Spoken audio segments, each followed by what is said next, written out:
میرے والدین چونکہ شروع سے ہی نیکی کی زندگی گزارنے والے تھے، تو میں نے تذکرۃ الاولیاء کتاب 5ویں کلاس میں پڑھی تھی۔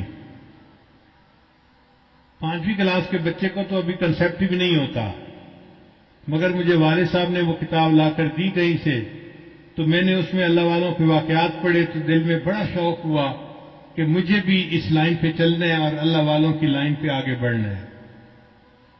پھر اس میں ایک کتاب میں نے پڑھا کہ نگاہ کا بہت پرہیز کرنا چاہیے، تو چھوٹی عمر میں، ابھی میں بالغ نہیں ہوا تھا، اس عمر سے ہی نگاہ کا پرہیز شروع کر دیا۔ بہت بچتا تھا، بہت نگاہ کو بچاتا تھا، اور مجھے اس زمانے میں اپنی والدہ سے ڈانٹ بھی بہت پڑتی تھی۔ ہر دوسرے تیسرے دن کوئی محلے کی آنٹی آتی اور میری والدہ کو کہتی، تیرا بیٹا جا رہا تھا، اسے تو ہمیں سلام بھی نہیں کیا، یہ تو ہمیں اپنی خالہ ہی نہیں سمجھتا۔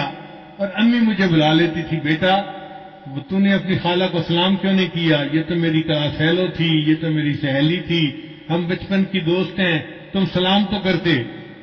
اور مجھے پتہ بھی نہیں ہوتا تھا کہ یہ آنٹی کہاں گزری تھی اور کہاں اس کو سلام کرنا تھا۔ تو میں آگے سے ایک بار کہتا تھا، امی آنٹی سے یہ پوچھو کیا میں نے اس کی طرف دیکھا تھا؟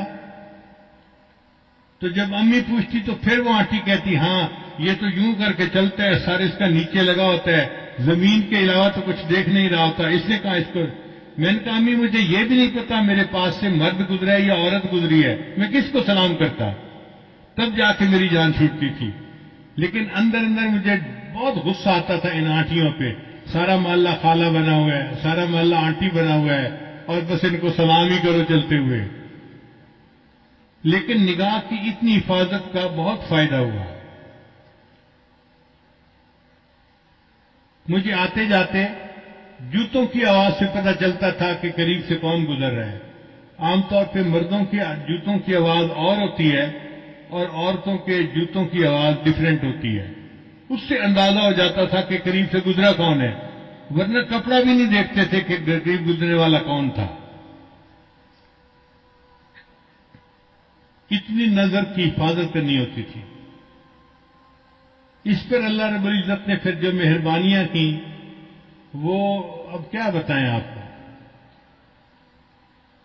ہمارے ایک ساتھی ہیں،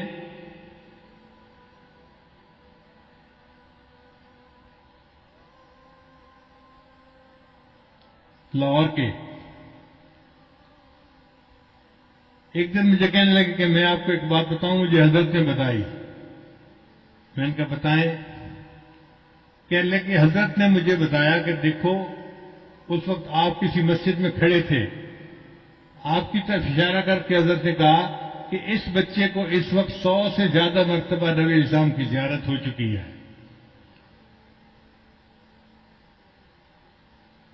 میں سن کے حیران ہو گیا، اور حیرت مجھے اس کی تھی کہ پتہ اس کو کیسے چلا۔ اس نے کہا جی کہ مجھے حضرت نے یہ بات بتائی تھی، شیخ نے یہ بات بتائی تھی۔ تو نگاہ کی حفاظت کا پھر یہ فائدہ ہوا کہ اللہ تعالیٰ نے 30 سال کی عمر سے پہلے 100 سے زیادہ مرتبہ نبی اسلام کی زیارت نصیب فرما دی۔